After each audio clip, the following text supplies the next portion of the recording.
Bonsoir à tous, bienvenue sur ATV dans Question Directe. Notre invité ce soir, Franck Garin. Bonsoir. Bonsoir. Le patron de la Fête du Crabe, l'organisateur principal de la Fête du Crabe.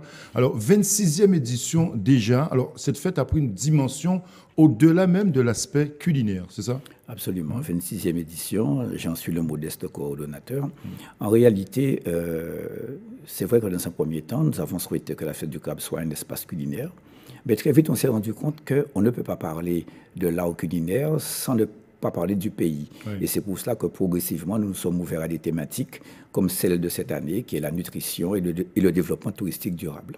Alors, au départ, cette fête était consacrée, se jouait juste, était organisée autour d'un week-end, vendredi, samedi, dimanche, voire lundi. Aujourd'hui, ça va sur 2 semaines. Elle commence déjà cette fête dès cette semaine, dès demain mercredi, avec déjà des rendez-vous de réflexion autour même de cette fête.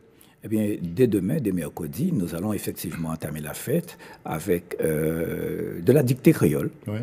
Parce qu'il y a autour du crabe et autour de l'environnement rural en Guadeloupe beaucoup d'expressions qui sont propres et qui progressivement nous échappent parce que nos enfants sont élevés à être, entre guillemets, de petits Gaulois. Oui. D'accord? Donc l'idée, c'est de fixer dans leur mémoire et dans leur parler, justement, ce parler créole. Donc nous aurons un concours de dictée qui se fera au collège Charles de Gaulle à Mornalo. Oui.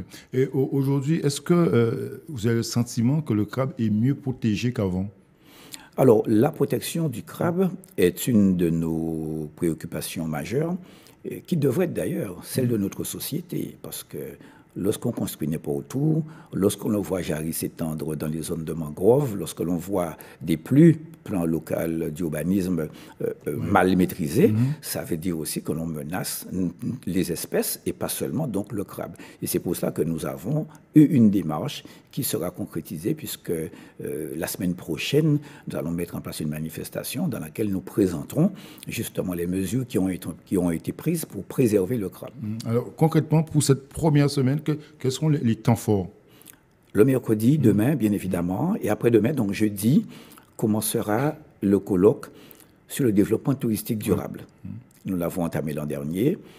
La réalité, là, le questionnement est le suivant. Nous avons énormément de ressources dans ce pays-là, des ressources culturelles, nous avons tout un potentiel en matière donc de monuments, de vieilles habitations, etc. Comment faire en sorte de préserver tout cela pour les générations futures et en créant de la valeur ajoutée, en vivant, comme disait Carles Fuentes, de notre culture. Alors, avons-nous les hommes qu'il faut? Avons-nous les animateurs territoriaux qu'il faut? Eh bien, c'est en cela qu'avec le CNFPT, nous allons tenter de réunir autour de cette thématique des scientifiques, mais aussi des agents territoriaux, les acteurs, avec l'idée de sortir de là avec un certain nombre de modèles que nous pourrons dupliquer sur le territoire. Et tout ça, tous ces spécialistes, bien évidemment, des débats ouverts au public. Débats ouverts au public, cela se déroule à Duval, Petit Canal, un ancien espace cannier, un ancien espace sucrier qui a été bien repris par la municipalité qui nous accueille. Donc les 22 et 23, nous serons sur le site de Duval à Petit Canal, sur cette thématique du développement touristique durable. D'accord. Donc, ça voudrait dire que cette fête prend de la hauteur, à une autre dimension géographique. Donc, la fête du crabe est devenue une fête communautaire, en fait. Nous nous inscrivons dans la communauté. Au sein de la grande communauté d'Aglo du Nord-Grande-Terre. On dit que la Guadeloupe est une région.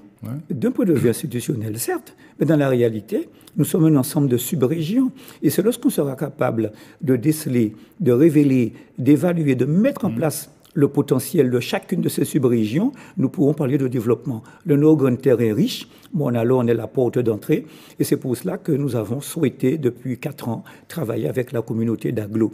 Donc, en dehors du colloque qui aura lieu le 22 et 23 mars, nous aurons toujours à Duval, Petit Canal, mais un espace que j'invite les Guadeloupéens à découvrir. Quel jour? Le 24, le samedi 24, nous aurons effectivement mon jardin sur mon balcon. Alors, c'est quoi mon jardin sur mon balcon? On part du principe que le mode d'habiter a changé. Il n'y a plus les lacours, les petites maisons, etc. Donc, on vit immeuble 33, bar 54, appartement 2008.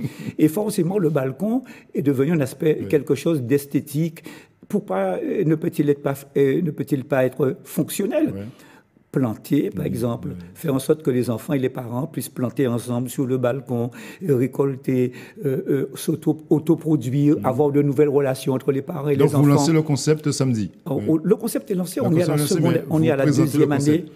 On est à la deuxième année et nous aurons sur place donc énormément d'ateliers, connaître les plantes, comment les cultiver, comment faire à manger bio avec le crabe, etc.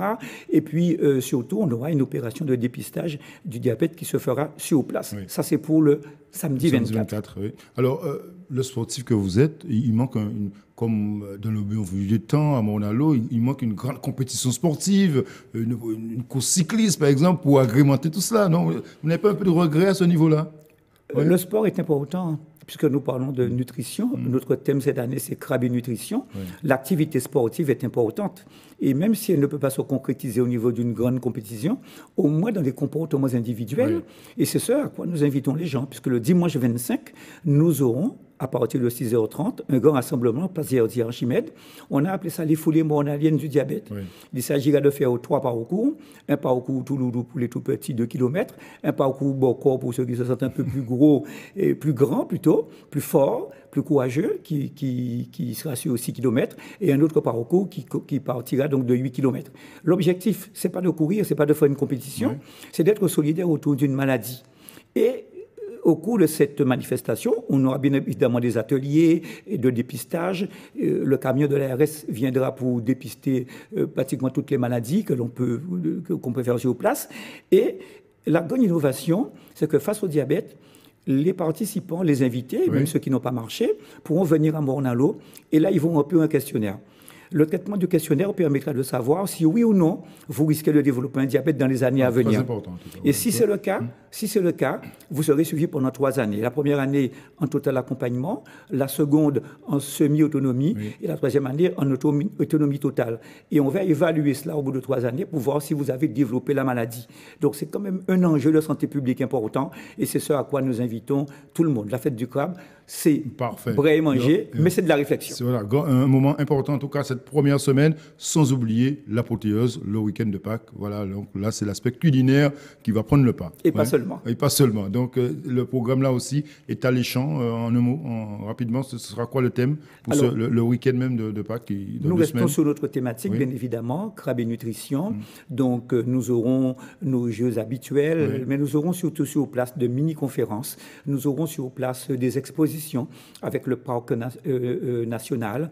Nous aurons sur place la présence de l'ARS qui nous permettra effectivement de mieux comprendre ce que nous mangeons. Et puis, bien évidemment, le crabe au milieu de tout cela. Nous aurons l'occasion d'y revenir. En quelques mots, rapidement, financièrement, cette fête du crabe est accompagnée par les collectivités, les pouvoirs publics. Vous êtes bien accompagnés aujourd'hui. C'est une institution aujourd'hui. C'est une institution à laquelle adhère totalement la communauté d'agglomération du Nord-Grande-Terre. On a travaillé avec les cadres, avec les agents de la collectivité qui sont jeunes, qui sont dynamiques et qui croient en ce que nous faisons. Et nous aussi, nous croyons en ce qu'ils font. C'est pour cela qu'il y a cette espèce de symbiose entre eux et nous. La région, bien évidemment, qui nous accompagne et les autres institutions qui, effectivement, donnent leur part. Parfait. Merci. Rendez-vous donc toute cette semaine, dès demain mercredi, pour cette grande réflexion autour du crabe pendant 2 semaines. Merci d'être venu, Franck Garin, pour évoquer la fête du crabe. C'est 26e édition déjà. Oui. Bonne soirée sur ATV. L'info continue.